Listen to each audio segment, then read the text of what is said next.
Good morning, student. Welcome to my Marathi YouTube channel, Evergreen Chemistry. This is Deepak Sonane. Here are with a new syllabus that is according to the new syllabus of Maharashtra State Board, and this is the first chapter of our new syllabus, that is a solid state.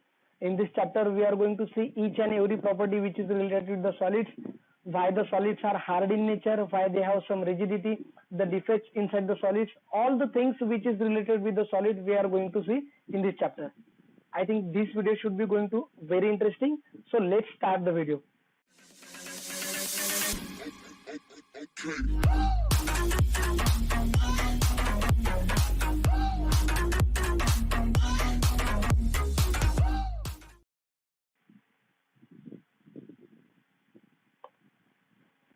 We know that there are three most common states of matter as follows. That is a solid, liquid, gas. Obviously, as you learned earlier, there are three states of matter, that is a solid, liquid and gases.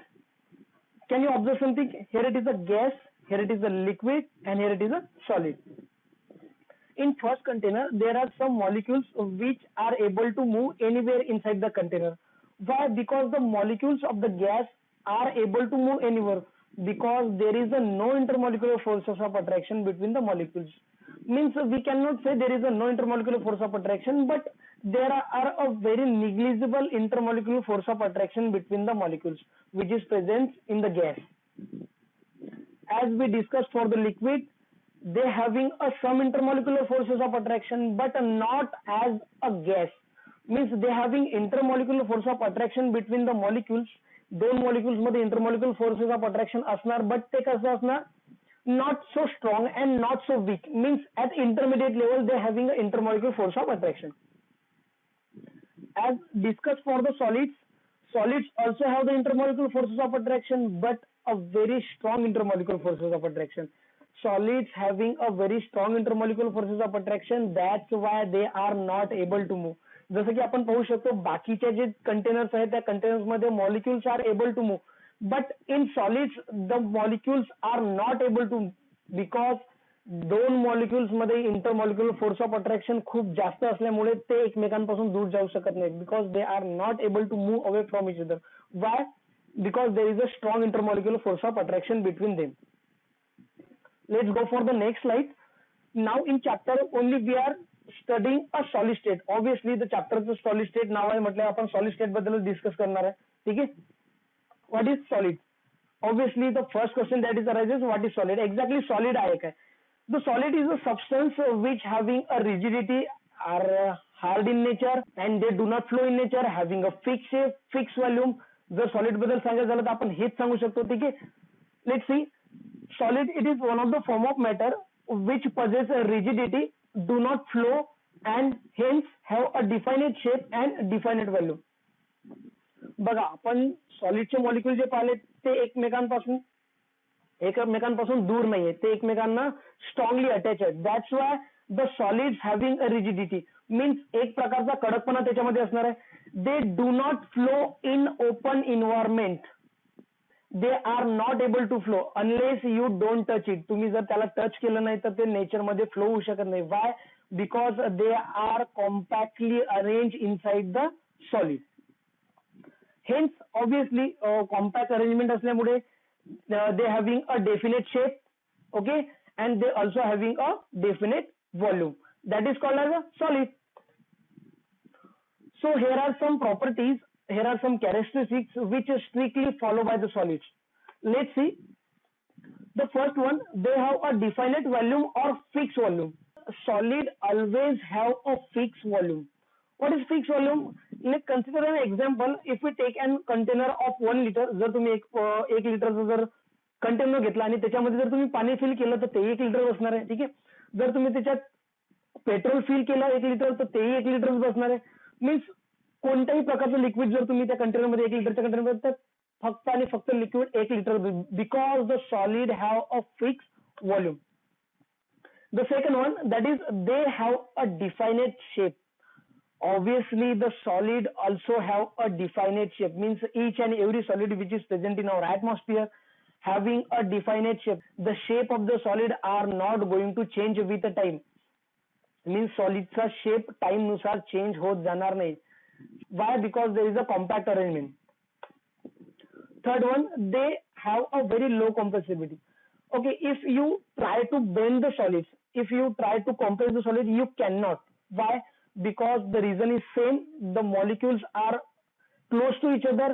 Already they are close to each other. जर तुम्ही त्यांना आणखी जर press करायचा प्रयत्न केला, ते आधीच खूप क्लोज आहेत, तुम्ही त्यांना आणखी प्रेस करू शकत नाही. Okay, so fourth one, that is they are very brittle, hard and rigid. Hard means त्यांच्यामध्ये एक प्रकारचा कडकपणा असणार. Rigid, hard and rigid both are the same things. Brittle, what is brittle? Brittle means if we try to bend the solids, they are broken into the two parts. So they are not try to bend. They are not going to bend. जर तुम्ही त्याला bend करायचा प्रयत्न केला तर ते bend होणार नाही. They are broken down in two parts. That is called as a brittle. Brittle means तुटण्याजोगा, मीन्स तो दोन पार्ट मध्ये त्याचा पार्टिशन होणार. ठीक आहे. Fifth one, they are not flow in nature.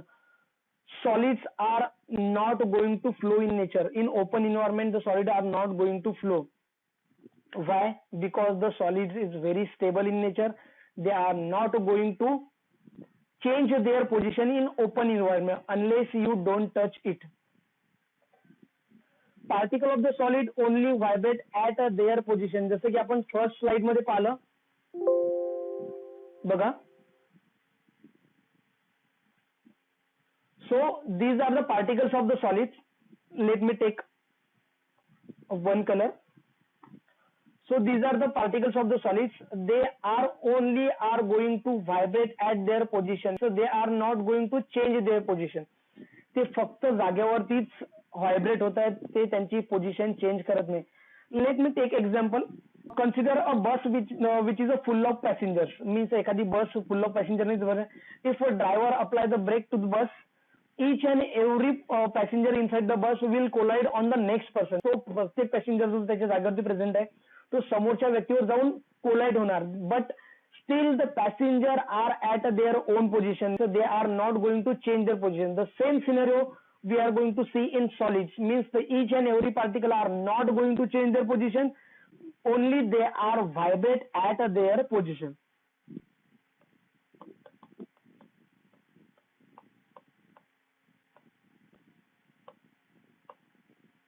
A seventh one, the particle are very close to each other. जसं की आपण पाहिलं सॉलिड मध्ये पार्टिकल कसे असतात, खूप क्लोज असतात. Why? Because in between them there is a strong intermolecular force of attraction. That's why they are very close to each other.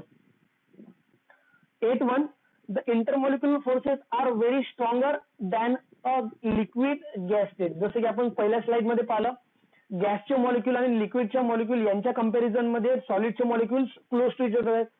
त्यांच्यामध्ये इंटरमॉलिक्युलर फोर्स ऑफ अट्रॅक्शन जास्त असल्यामुळे ते एकमेकांपासून क्लोज आहे as compare to liquid and gases.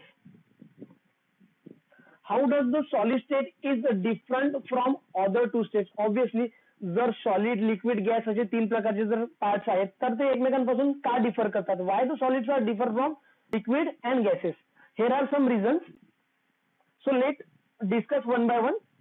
First one, a solid are rigid in comparison to liquid and gases. बघा, liquid आणि gases पेक्षा तुमचं सॉलिड कसं असणार आहे? खूप कडक असणार आहे. The liquid is not so rigid. तुमचं लिक्विड मीन्स एखादं लिक्विड असेल तर लिक्विड जेवढं सॉलिड कडक असणार आहे तेवढं लिक्विड कडक नसणार आहे. Because there is a no compact arrangement inside the liquid. In gases are also not rigid. जसं की लिक्विड रिजिड नाहीये, ऑब्विसली तसं गॅस पण रिजिड नसणार आहे. Because there is a no compact arrangement inside the gas. बघा, solid मध्ये they have a definite shape and definite volume. Close pack arrangement असल्यामुळे त्यांची शेप आणि व्हॉल्यूम कसं आहे? फिक्स आहे आणि definite. That is fix. They have a definite volume but no definite shape. बघा, नोट करण्यासारखी गोष्ट आहे. They have a definite volume but no definite shape. Liquid 1 litre already 1 litre आहे तर ते ऑलवेज 1 लिटरच राहणार आहे. But the shape can be change. Means तुम्ही त्याचा शेप चेंज करू शकता. Liquid can able to get any shape. तुम्ही जशा कंटेनर मध्ये लिक्विडला टाकाल तशी शेप लिक्विड घेणार. ठीक आहे. Gases neither definite shape nor definite volume, त्याला डिफायनेट शेपही नसणार आणि डिफायनेट व्हॉल्यूमही नसणार. तुम्ही जशा कंटेनर आणि जेवढ्या कंटेनर मध्ये तेवढा व्हॉल्यूम, जेवढा काही अवेलेबल व्हॉल्यूम असेल तो गॅस ऑक्युपाय करणार. Solid particle have a low kinetic energy. ठीक आहे. बघा आता chemistry has a one rule, more is the stability lower is the kinetic energy. आणि आपल्याला माहित आहे सॉलिडचे particles are very stable in nature, they are not able to move from their position, means they are stable. आणि केमिस्ट्रीचा rule सांगतो जो जास्त स्टेबल तेवढी कायनेटिक एनर्जी कमी. सॉलिडचे पार्टिकल स्टेबल असल्यामुळे त्यांच्याजवळ लो कायनेटिक एनर्जी असणार. ठीक आहे. लिक्विड मध्ये पाहायचं होतं तर liquid molecules have a intermediate kinetic energy. Intermediate means as compared to solid and gas, the liquid having intermediate kinetic energy. Kinetic energy असणार but at intermediate level. Gases मध्ये they possess a very high kinetic energy. Obviously molecules शांत बसत नाहीत. ठीक आहे. Molecules always in motion असतात. That's why they are possessing a very high kinetic energy. In solid can't be compressed appreciably. सॉलिडला तुम्ही compress करू शकत नाही, आपण आताच पाहिलं. लिक्विड कॅन इझिली कॉम्प्रेस, तुम्ही लिक्विडला इझिली कॉम्प्रेस करू शकता but at a certain limit, not for a long limit but at a certain limit you can compress the liquid. In gases the gases can be compress easily to some extent level. So maximum, not for a some extent level but at a maximum level the gas are compressible. Okay, let's go for next, solids. Their molecules are held tightly by strong nuclear forces. आता आपणच पाहिलं की molecule जे आहे ते intermolecular force of अट्रॅक्शनने strongly bind आहेत एकमेकांसोबत. ठीक आहे. लिक्विड मध्ये molecules are held tightly at an intermediate level, means intermediate level as compare to solid and gases. In gases very weak attraction force are present among the molecule of gases. Gases मध्ये जे particle असतात त्या particle मध्ये खूप low intermolecular force of attraction असते, म्हणूनच ते able to move anywhere inside the container. Solids are present in very dense form. बघा आता density of the solids, indirectly we can say that the density of the solids are very high. आता आपण जर पाहायचं झालं तर डेन्सिटीचा formula काय, D is equal to M upon V. Means exactly तुमच्या गिव्हन व्हॉल्यूम मध्ये किती मास ऑक्युपाय झालेलं आहे. जेवढं गिव्हन व्हॉल्यूम मध्ये मास ऑक्युपाय असणार तेवढी डेन्सिटी कशी असणार, जास्त असणार. ऑब्विसली सॉलिड मध्ये मॅक्झिमम स्पेस ऑक्युपाय केलेला असतो मासने, means particle occupy the maximum space. That's why the density of a solid is always high. ठीक आहे. द डेन्सिटी इज, लिक्विड मध्ये जर पाहायचं झालं तर density is present at an intermediate level as compare to gases and solid. Liquid मध्ये तुमची density कशी असणार, ॲट इंटरमिडिएट लेवलवर.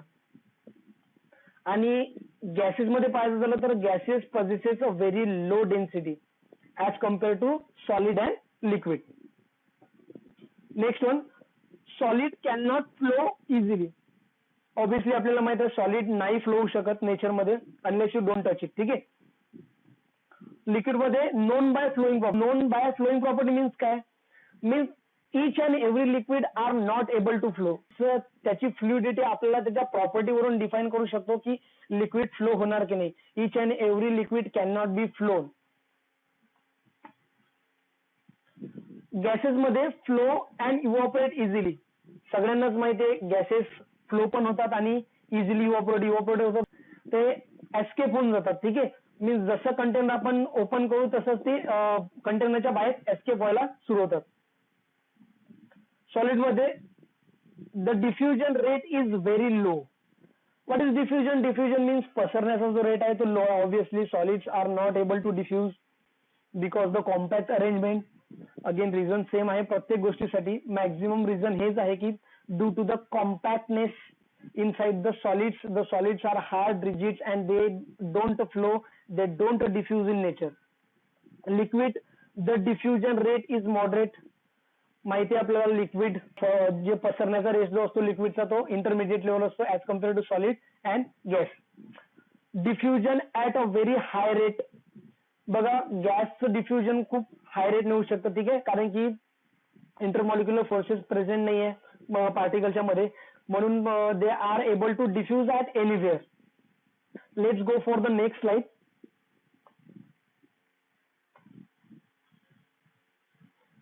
Okay, so this is the definition.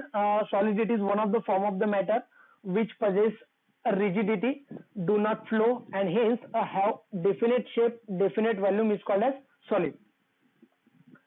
Now the solid are classified according to their arrangement. So त्यांच्यामधली जे arrangement आहे त्या arrangement वरून आपण solid classified करू शकतो.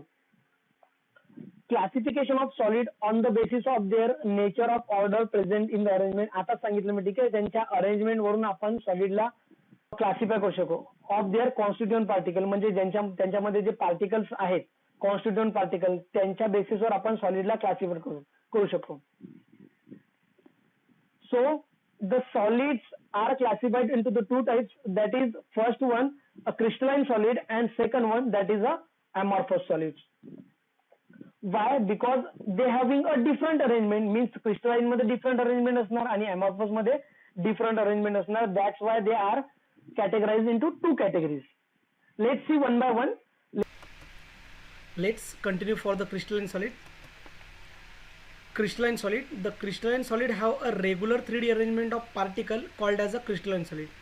It is the one of the solid which having a regular 3D arrangement of the particle. The particles are arranged in a regular 3D arrangement. Just look at this diagram. So this is the diagram of diamond in which the all particle are arranged with a 3D arrangement. There is a regular 3D arrangement. यामध्ये आपल्याला एक प्रकारची regular आणि 3D arrangement पाहायला भेटणार. Means each particle is bonded to the neighbouring 4 particles आणि प्रत्येक item हा त्याच्या आजूबाजूच्या 4 ॲटमला अटॅच असणार. There is some regularities, there is no irregularity and there is some 3D arrangement that is called as a crystalline solid. Every solid which having a regular 3D arrangement then we can called as a crystalline solid.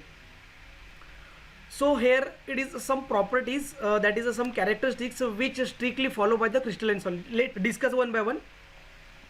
The first one, they have a long range order particle. आता what is long range order particle? Order of the particles having a long range. Suppose look at this diagram, means आपण हा जर एक repeating pattern ठरवला, ठीक आहे, तर हाच रिपीटिंग पॅटर्न तुम्हाला ओव्हर द डायग्राम पूर्ण सगळीकडे पाहायला भेटणार. ठीक आहे, देर is a regular 3D arrangement of the particles. Means इथं कोणत्याच प्रकारची इरेग्युलरिटी नाही आहे. देर इज अ रेग्युलर अरेंजमेंट आणि ते कशी असणार, 3 डायमेन्शनलमध्ये असणार. ठीक आहे, just like this. Look, there is a regular 3 dimensional and long range order particles. That's why they says that they have a long range order particle. The second one, they have a very sharp melting point. What is sharp melting point? Sharp melting point means they were go to melt at a fixed certain point. Suppose if we take an example of crystalline solid, means एखादं crystalline solid जर 56 degree Celsius ला melt होत असेल तर ते at any condition they will must melt at that condition. means ते त्या certain point लाच मेल्ट होणार. They were neither melt at a 57, neither be melt at a 54. They have a very certain value, that is a sharp melting point. Let's go for the next, that is they when cut with a knife we get a sharp edges or surface. बघा आता when a crystalline solid, आपण एखादा crystalline solid घेतली आणि त्याला जर आपण cut केलं, the new edges we get are very smooth, means there is a no roughness and we get a sharp and surface edges. means आपल्याला एक प्रकारच्या surface जे भेटतील आणि जे edges भेटतील ते smooth भेटतील. there is a no roughness. This is one of the characteristics of crystalline solid. Next one, they are anisotropic in nature. Refractive index, conductivity, melting point, such property are different at different direction. बघा आता note करायसारखी गोष्ट आहे, what is anisotropic in nature. बघा anisotropic nature म्हणजे substance which show a different property with a different direction. म्हणजे suppose look at the diagram. बघा, in this diagram there is a one blue particle that is a particle 1 and there is a pink particle, that is a particle 2. बघा, if I pass the simple light from E to F and if the same light was passed from A to B, आता मी एक simple light जर मी pass केला तर दोन पाथने pass केला, means एक E टू F आणि एक A to B, means there are a two path. But can you observe when the path followed by the light E to F have different type of particle, means त्या पाथला pink blue pink blue pink blue आणि pink and so on path follow करावं लागेल. But the same light when pass from A to B, त्या लाईटला same type of particles face करावे लागतील. Suppose जर आपण याचा रिफ्रॅक्टिव्ह इंडेक्स काढला आणि याचा रिफ्रॅक्टिव्ह इंडेक्स काढला तर तो कसा येणार आहे, डिफरंट येणार आहे. That's why they showing a different property with a different direction, because the light follow the path is not same. तो तुमच्या लाईटने जो पाथ फॉलो केला त्या पाथला जे डिस्टर्बन्स आले ते डिस्टर्बन्स वेगवेगळे होते. मीन्स ई टू एफ जे डिस्टर्बन्स होते ते वेगळे होते आणि ए टू बी जे डिस्टर्बन्स होते ते वेगळे होते. एखादा जर रिफ्रॅक्टिव्ह इंडेक्स जर काढला आपण तर मे बी पहिल्याचा refractive index suppose it may be जर 10 येत असेल, ठीक आहे, it is a tentative range, not practically calculated, okay. तर दुसऱ्याचा refractive index may be vary, means it may be 5, 6, whatever may be. But think is that there is a difference in properties, so they show a different property with a different direction. Here are some examples of crystalline solid, that is a diamond. Okay, आपण आताच पाहिलं. So this is the diagram of diamond. आपण डायमंडमध्ये पाहू शकतो की एक regular आणि 3D arrangement आहे.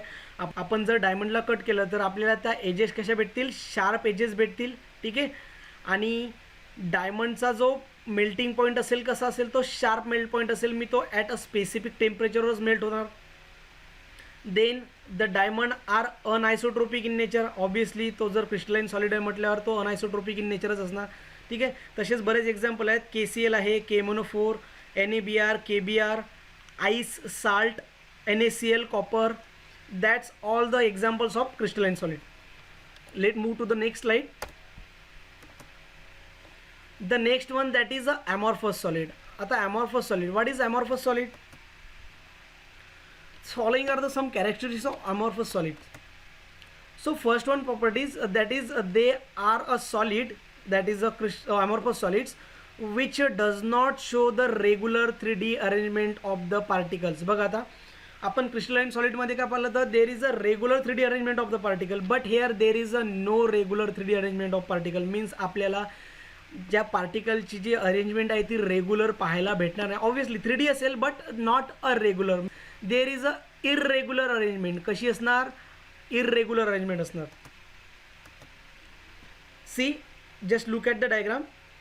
इथं कोणताही रिपीटिंग पॅटर्न तुम्हाला दिसणार नाही. So there is a irregularity in the particles. कोणत्याच प्रकारची रेग्युलरिटी राहणार नाही. There is a no repeating pattern, ठीक आहे. these solids have a short range order. obviously short range order means तुम्हाला इथं कोणत्याच प्रकारची एक लॉंग रेंज ऑर्डर पाहायला भेटणार नाही, जशी की आपल्याला क्रिस्टलाइन सॉलिडमध्ये पाहायला भेटली होती, ठीक आहे. Then if we cut the amorphous solid then we get a rough edges and surface just opposite to the crystalline solid.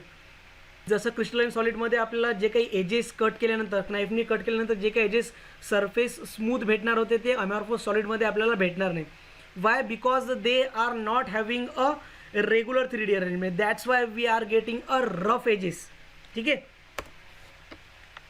Then fourth one, they do not have a sharp melting point. Means they do not suddenly melt. जसं की आपण आताच पाहिलं crystalline solid having a sharp melting point, but amorphous solid doesn't have any sharp melting point. It will don't melt at a specific temperature. It will take up to the mass of the temperature. Means suppose जर तो 56 ला melt होणार तो 56 ला नाही melt होणार. It will start from 55, 56, it will take 57, 58 and up to the 59 it will completely melt. It doesn't melt exactly. It will take some difference, that is a 56 to 59 to melt. The fifth one, they are isotropic in nature. बघा आता आपण आताच पाहिलं की अनआयसोट्रोपिक means the substance which showing a different property with a different direction, but here there is a no anisotropic.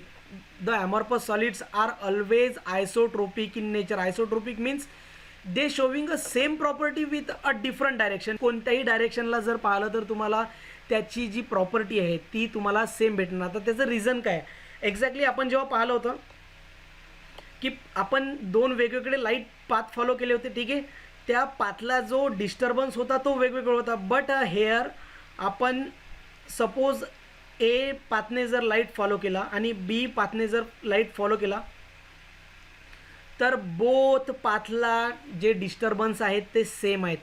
The properties it means हा refractive index जो काय येणार तो पण सेम येणार आणि हा रिफ्रॅक्टिव्ह इंडेक्स येणार तो पण सेम येणार. It show a same property with a different direction means different डायरेक्शनला सुद्धा तो सेम प्रॉपर्टी शो करणार.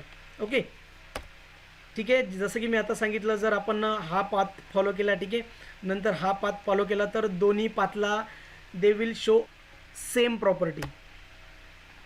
Example of amorphous solids are glass, a very famous example of amorphous solid, then plastic, wood. These are the examples of amorphous solid. Let's go for the next slide. Similarity or dissimilarity in the crystal structure of a different solid is described as a isomorphism and polymorphism. Now what is isomorphism and polymorphism? बघा आतापर्यंत आपण जे classification पाहिलं कशाचं, सॉलिडचं, on the basis of the particle arrangement. आता त्यांच्या particle अरेंजमेंटहून आपण सॉलिडला क्लासिफाईड केलं. But now we are classifying the solid on the basis of their crystal structure. Means त्यांचं क्रिस्टल स्ट्रक्चर सिमिलर आहे की डिसिमिलर आहे. See having either similar or dissimilar means एखादे दोन सबस्टन्सेस असतील की ज्यांचे क्रिस्टल स्ट्रक्चर सेम असू शकतात, otherwise they having a different structure. On the basis of these crystal structure, the solid are classified as isomorphism and polymorphism. Let's see. First one, that is isomorphism. You know that what is iso? Iso means same, and morphism means having the parts. That is iso means same and that is amorphous means form. Same forms काय असतील, form कसे असतील, same असतील. बघा isomorphism, two or more substance having the same crystal structure are said to be isomorphous of each other. बघा आता exactly if we take a two substances just like suppose this is a substance A and this is a substance B, both are substance and substance B are different but they having a same crystal structure. means आहे तर दोन substance but त्यांचं crystal structure कसं असणार, same असणार. means they are said to be the isomorphous of each other. Let's continue. In the substance the chemical composition has the same atomic ratio. आता atomic ratio काय आहे बघा. For example NaF and MgO. बघा आता NaF ठीक आहे and MgO. बघा आता सोडियमचे मॉलिक्युल्स किती आहे, 1. फ्लोरीनचे मॉलिक्यूल 1. दॅट इज हा काय झाला मग 1:1 रेशो. ठीक आहे. याच्यात पण MgO मॅग्नेशियम 1, नंतर ऑक्सिजन 1, पुन्हा याचा रेशो काय झाला, atomic ratio 1:1. These are the isomorphous of each other because the both substances having the same crystal structure, means they having the same crystal structure, that's why they are the isomorphous of each other. का, कारण की त्यांचं दोघांचंही crystal structure कसं आहे, same आहे, त्याच्यामुळे आपण त्यांना काय म्हणू, isomorphous of each other. The substance in the substance the chemical composition has the same atomic ratio, आणि त्यांचा ॲटॉमिक रेशो सुद्धा काय सेम असतो. मीन्स हा 1:1 ॲटॉमिक रेशो आहे आणि हा सुद्धा ॲटॉमिक रेशो 1:1च आहे. ठीक आहे. For example sodium fluoride and magnesium oxide आताच पाहिलं आपण. ठीक आहे. Then sodium nitrate and calcium carbonate are the isomorphous pair and have the same atomic ratio. बघा आपण जेव्हा पाहिलं की एफचा ॲटॉमिक रेशो 1:1 आहे. ठीक आहे. आणि MgOचा ॲटॉमिक रेशोसुद्धा 1:1च आहे. But when we go for the sodium nitrate, its atomic ratio is, सोडियमचे ॲटम किती आहेत? 1, nitrogen 1 and oxygen 3. So collectively we can say that the atomic ratio is 1:1:3. Let's continue for the polymorphism. A single substance that exists in a 2 or more forms or crystalline structure is said to be polymorphous. बघा आता यामध्ये काय होतं, दोन वेगवेगळे substance they will show a one crystal structure. ठीक आहे. Means दोन वेगवेगळे सबस्टन्स जे होते ते एक क्रिस्टलाइन स्ट्रक्चर दाखवत होते, म्हणजे दोन सबस्टन्सपासून same crystalline structure. But here खूप छोटा डिफरन्स आहे. बघा काळजीपूर्वक लक्ष द्या. इथं दोन सबस्टन्सपासून मीन्स दोन सबस्टन्स सेम क्रिस्टल स्ट्रक्चर दाखवत होते. कशात? आयसोमॉर्फिझममध्ये. But in polymorphism a one substance will exist in a 2 forms. खूप छोटा डिफरन्स आहे, काळजीपूर्वक लक्ष द्या.